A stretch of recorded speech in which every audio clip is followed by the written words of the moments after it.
Hey everyone, welcome to Book of Katherine.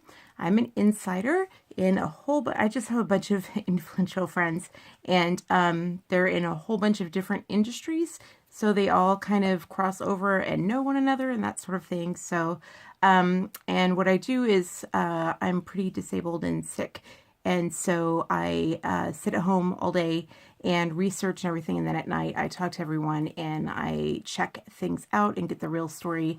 And I get confirmations or I get rebuttals and that sort of thing. And then I bring my research to you on Twitter or here on my channel. And yeah, and I present it to you so that you guys can be smarter consumers and enjoy your lives with more power and that sort of thing. So anyway, it's a really fun channel and I get to connect with the outside world.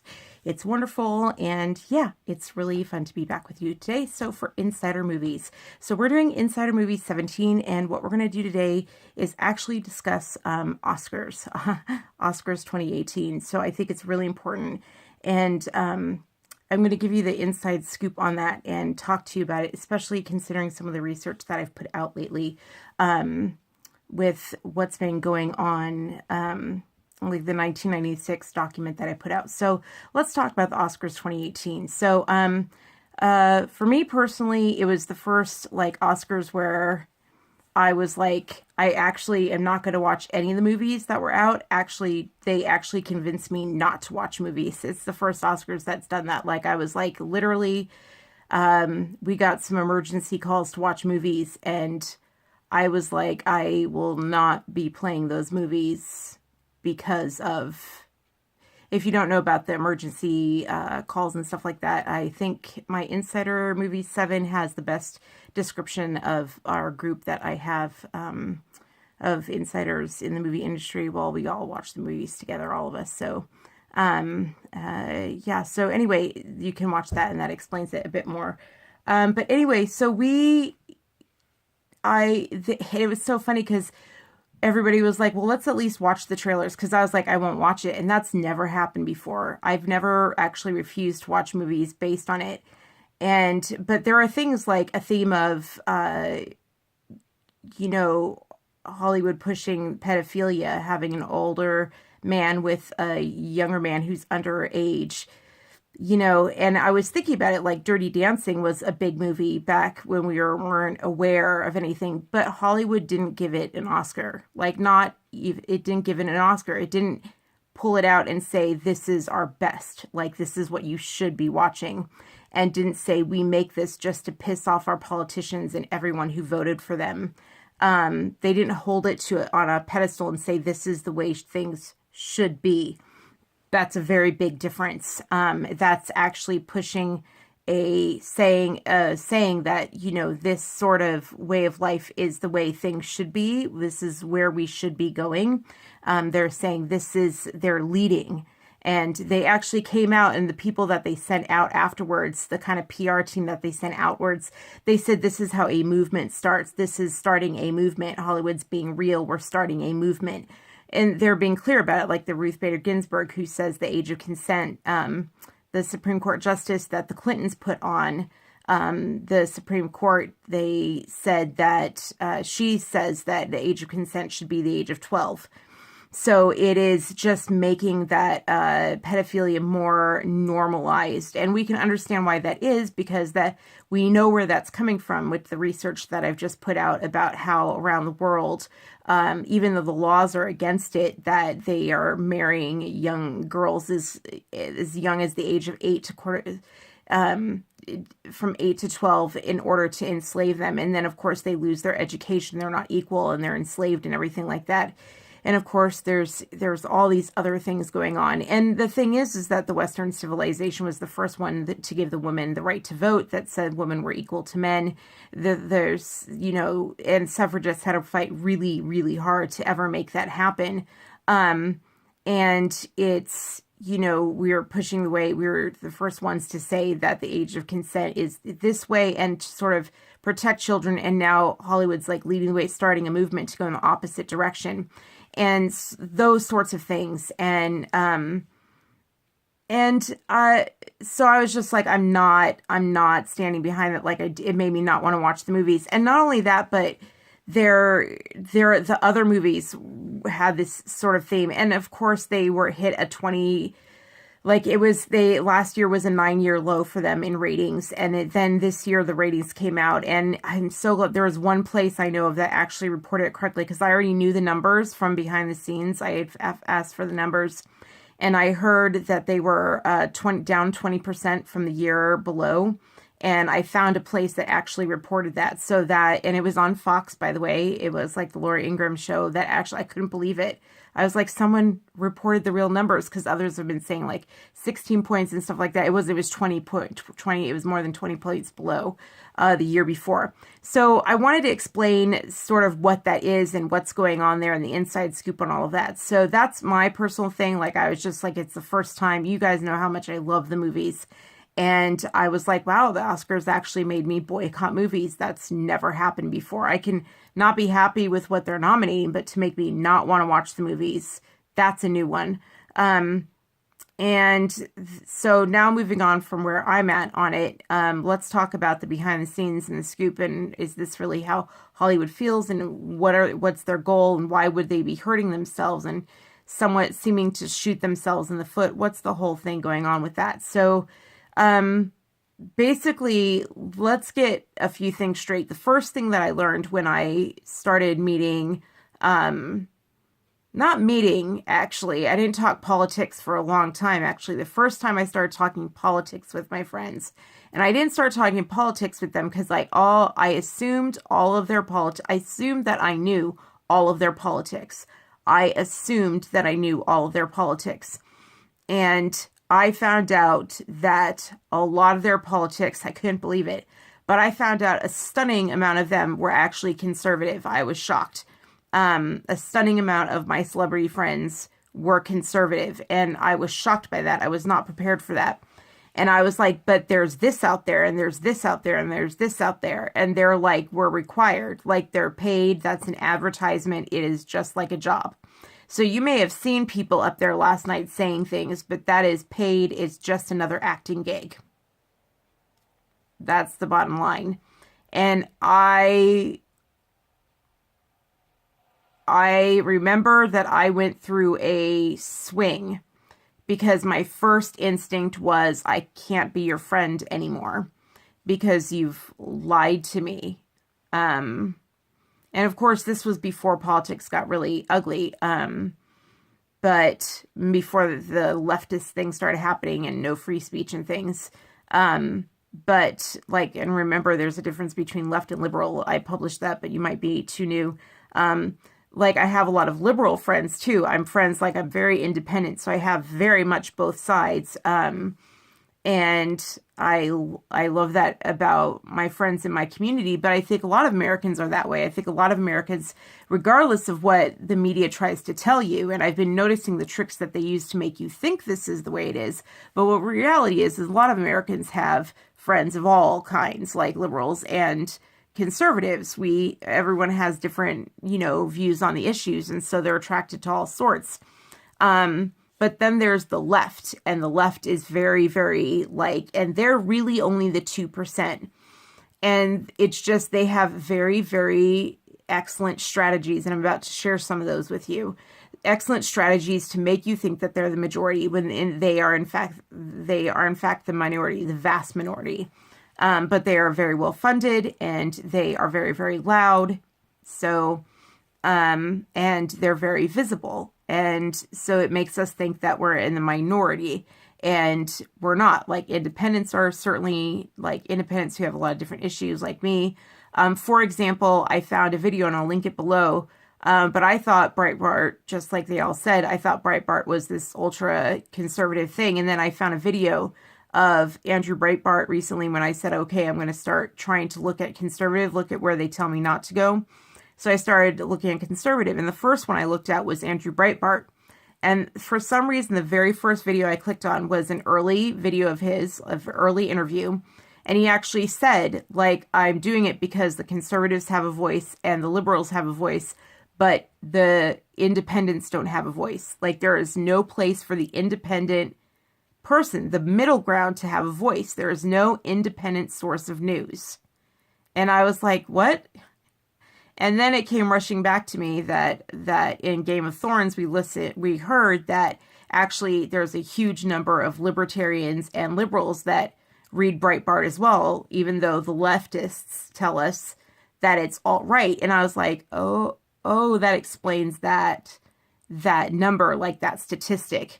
If you stand in the middle, then it makes sense that you would have conservatives and liberals and libertarians. If you aim to be an independent news source, you're going to have the spectrum. It makes sense all of a sudden. So, but if you don't want someone to look at it independent, you're going to say they label it either conspiracy theory or they label it alt-right, and then no one looks at it. So it's really been fascinating to actually start looking at all the stuff they tell us not to. It's been a very, very fascinating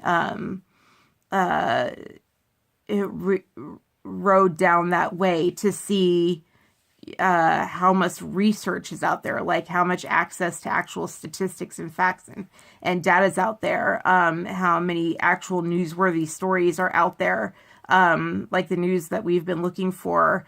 A lot of times I'm just like, I'm not even finding conservative stories here. Like I'm just finding news stories. Like where's all the conservative points of view?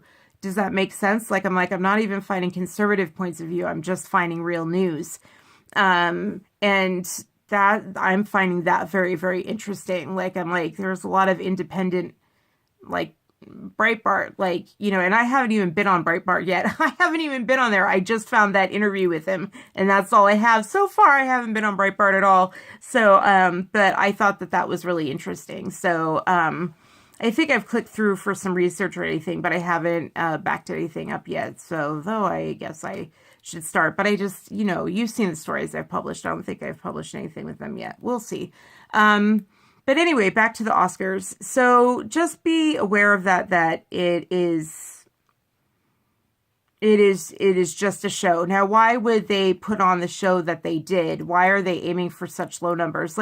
And why is it a bad move and why is it a good move and all those sorts of things? Well, first of all, one of the reasons they went so far on the script, because they literally just did the script. They did the CNN script.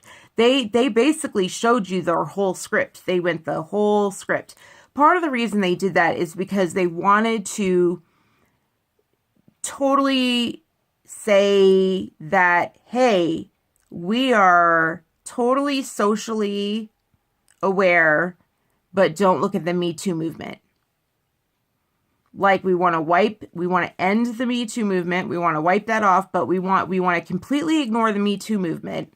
We want to completely ignore it because it's our biggest problem, but we want to completely ignore it, but still seem socially acceptable. So that's part of the reason they did it, is that the Golden Globes it did such a good job with the Me Too movement. I mean, if you look at the Golden Globes, the women wore black, they were in solidarity. And oh my gosh, the cast did backstage of what Big Little Lies, it revealed so much about Hollywood. And Hollywood was just like, that cannot happen again. We cannot have that happen again. And so they were like, we've got to go full left to make sure that does not happen. How do we silence the women but not look like we're silencing them? Let's go full left. And so that was the way they did it, and just made it so that no one could really call them out and be like, you're hiding the Me Too movement, because they could say, well, we're fighting for everyone. And then the way the big way that that they were saying the Me Too movement is over is they gave Kobe Bryant a statue. That really says something. They gave someone it's in the all-time biggest rapist, he's known for that. The Hollywood industry knows he's known for that. And then they even did the script to the point of fear-mongering by actually prosecuting someone that nabbed a statue. That's when I was really like, wow, you guys are really even going for the script. You're literally going Broward County with this. FBI, CIA, Broward County, you're going the full 9 yards of making us scared by actually arresting a guy who nabbed Frances McDormand's Oscar. Do you guys know how many times that happens a year at those parties? Do you have any idea how many people do that? How many people get drunk and nab those statues? It's tradition. It's tradition. It happens every year, every time. Society is not falling apart at the seams. This is a normal thing, and they are just trying to scare you and make think society's going downward. when honestly that crap happens all the time. Like, it happens all the time. There are even award shows where they don't even really get statues. They say, oh, that's urban legend. No, they actually don't get the statues. They just give it to them on stage, and then they actually don't give it out. Like, you don't actually get to take a statue home. Like, that actually happens. There are award shows that do that. So, and I'm not going to say which, but that actually happens. So, like, there's stuff that actually goes down, and Hollywood just keeps the lid on it. This is their way of making sure the Me Too movement doesn't get out of hand. So, and as far as the script and everything like that, I just really want to point out to you how absolutely demoralizing this was. Like, the reason I'm boycotting is because it had one goal and one goal alone. It was to demoralize America and make it feel like crap for voting the way that it did, to demoralize it. What the entertainment industry does, like, they were saying, oh, we're being real. Like, that was their big PR statement afterwards. They're being real. When in reality, that's the opposite of what they were doing. I mean, we are the least racist nation in the entire world. We have the most equality in the entire world. All of our stats back that up. Our laws are not, like, our laws are incredibly, like, no one can actually point out a lot. That's why when you see these arguments, when you start looking at the arguments between the supposedly conservative, which amazingly enough, like, conservative versus liberals, and the conservatives throw out facts, and the liberals just go, I don't agree, or that's just silly, or that's wrong, or just you're wrong, or you're silly, or that's ridiculous, or that's stupid. They never, ever say facts back. Ever. Ever. Like, I just watched an interview with Ann Coulter, and a leftist, and the interviewer, actually, the interview did it, and Ann Coulter, they were like, well, everyone just likes Trump because of his personality. It was during the election. And she said, actually, I think it's the issues. And she laid out all of his issues. And she goes, it's not because of personality. And the interviewer actually said, so it's really his personality you like. And she's like, I'm pretty sure I just said the exact opposite. And I'm like, they just label. That's all they do. They just have one tactic, is they label. They never argue back. Like, they never give you stats back. And that's what they did last night, is they said, America, you're this. So, for example, they had 2 black actresses get up. Now, I didn't even notice that they had 2 black actresses get up. Like, I just saw 2 presenters, right? And they were like, yeah, the Oscar's so white. And I was just like, so first of all, you're shaming us for ever pointing out that Oscars were so white, which it was a problem. And they're like, and now I bet you're all they're like, and now you're thinking Oscars is too black. That's another shame. And I was like, how dare you? But both of those statements were extremely demoralizing. It demoralizes us for standing out, for saying Oscars was so white. So it demoralizes the people who stood up against racism. And then it demoralized the people who didn't even see color. Like, it demoralizes you and says, we think you're racist anyway. And it says that if you think that you didn't see race, well, they're saying that doesn't matter. We think the rest of America is racist anyway. That's the America that we see. And they're just telling you the way America is, not the way it really is. They don't have any stats to back that up. Like, it is not the 1960s anymore. Like, lynchings are not happening every single day. Like, that is not happening. Like, it is not the 1960s. Like, it is not that happening. Thank God. You know what I mean? Like, that is not happening. What's awful is that we're, you know, the desegregation that's happening is by request. Like, they're asking to be separated out. Like, and that is a terrible thing. That's a terrible thing. And then to say, like, they're saying the opposite of reality. And that's not something that we should celebrate. And so the question is, so why would they do that? Why would they constantly get up there and demoralize us? And Big Brother, if you see the movie, it is something to watch. Like, it is a programming thing of saying, like, things are really bad out there. Things are really bad out there, when we're supposed to be looking up to this, and this is supposed to be our escape. And what they're saying is, there is no escape from us. Like, we are going to win. There's no escape. It's going to be our way. Like, there is no escape. There is no entertainment. They're saying to us, it's over. Like, any place you thought you had to escape, any YouTube you thought, anything that you had out there, like this place of beauty and fashion that you thought was your escape, it's over. Like, we're letting you know that this is it. This is the way things are going to be, and this is the future we have for you.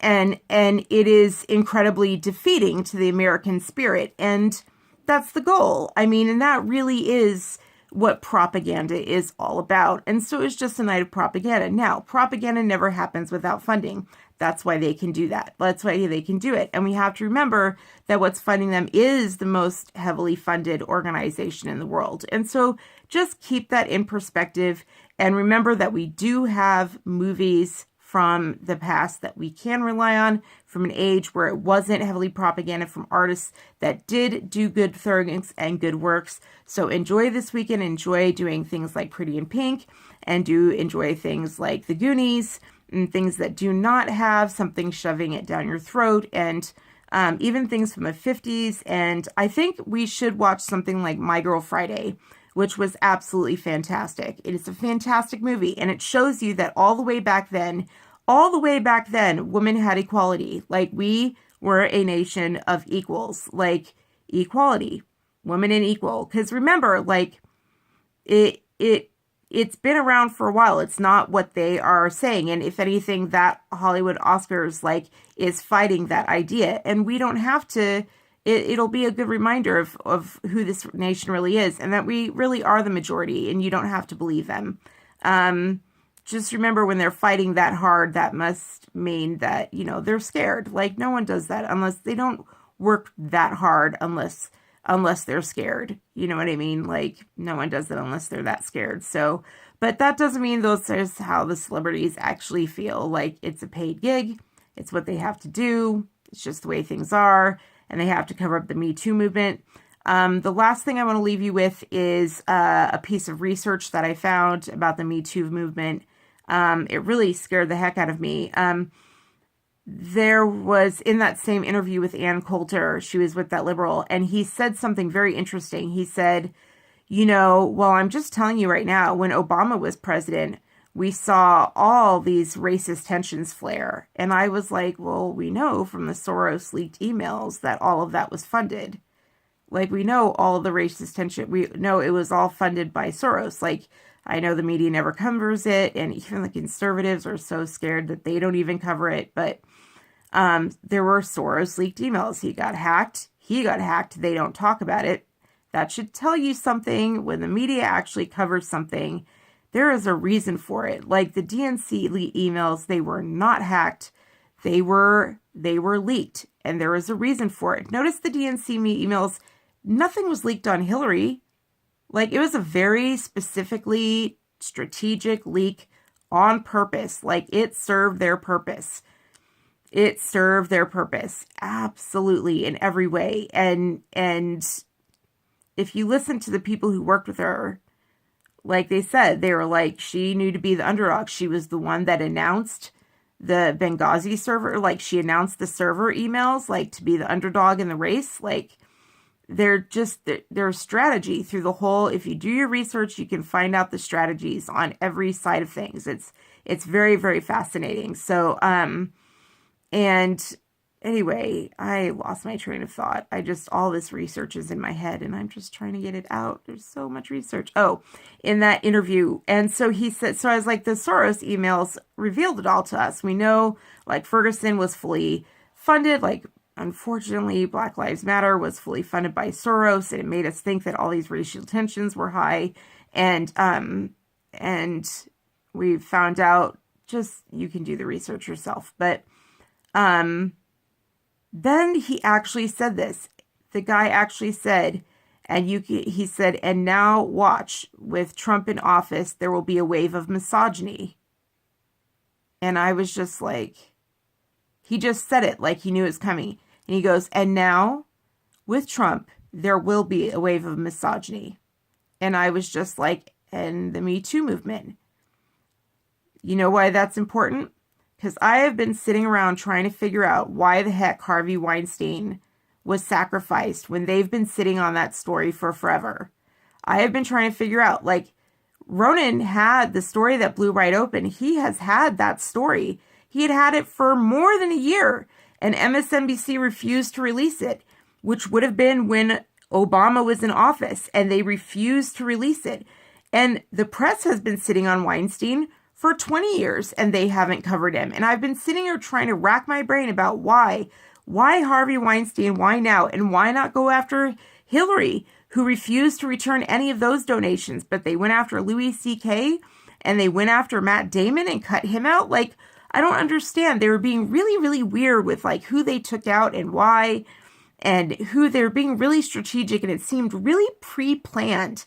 You know, even the USA Today had a story on the front page saying, even in France, the Me2 movement, people are saying, not me, you know, and they're like, in France, they love the art of seduction. And I'm like, the Me2 movement isn't about seduction. It's not even the same thing. And that was on the front page of USA Today. And I was like, they are being really calculated about this. And then I realized when he said there will be a wave of misogyny when Trump's in office, I was like, that's why. Like, they were like, he had the tape. The tape came out. They had Trump in office, and then they did the Me Too movement to just be like, look, Trump's in office. It fits the narrative. Now misogyny's out because Trump's in office. When Obama's in office, America must be racist. So let's start all the race wars. Trump's in office, America must be misogynistic. It's blowing up in their face because all the misogynists are Hollywood. That's the problem, is that all the misogynies in Hollywood, all the leftists are actually the misogynists. They're having a very hard time controlling that story because they're all hypocrites. They all tell us to be better people. They all say they have the moral high ground, except they're the one with Bill Clinton, who's the rapist. They're the one with Harvey Weinstein, who's the rapist. Like, they're the one with all these problems. And they're the one with Hillary Clinton taking donations from the rapists. So, and I was just like, so why Harvey Weinstein then? Like, what is it? And then I realized Harvey Weinstein was the only one producing movies. Because that's the thing, is that I was like, well, Harvey Weinstein's is the only movies that I enjoyed. I remember like every movie that I would, if it said every time a movie would finish, and I'd be like, finally, a movie that didn't have programming in it. And it would be like by the Weinsteins. And I was like, that's why, because it had the Weinsteins in it. He would control it so much, it never had like a liberal thing in it. It never told me how to vote. It never told me I was unequal to a man. It had more women in it. It didn't have the leftist side. And so that's who they took out. They took out the one guy in Hollywood who wasn't doing everything that he was supposed to do. Everything they said that night, everything they said on Oscar night was absent from Weinstein's films. Think about Good Will Hunting. It actually said marriage could be good. It actually said marriage could be a good thing. That goes straight against the leftist, what it says about marriage. You know, and he refused to tell America that it was a sick place. And that's a big problem. So they took him out. And even though all the other people in Hollywood do the same thing, I'm not saying what he did is right. I'm saying they all do it. So why did they contain it to just his bubble and then go after certain people and Matt Damon? They took out everyone who wasn't following the script. It's a very, very planned attack. Very, very, very, very planned attack. I find it very, very interesting. So be more educated. Go enjoy My Girl Friday. And yeah, let's do, we did Pretty in Pink already. What else can we do? Let's see here. What else is a good one? What do I watch in order to feel better? The Station Agent. I love The Station Agent. It's just a good movie. Oh God, I think it might actually be a Weinstein movie. Good. Then you can find out why he might have been eliminated. Because it had a bunch of people coming together showing America of what it actually is. I related to it. Why don't you go see it? See what I'm talking about. I'm not saying it's a good guy. I'm saying why don't you see why they chose him and nobody else? Why didn't they clean house? Why did they hold off on the story till Trump was in office? Yep. All right. I'll talk to you guys later. Bye.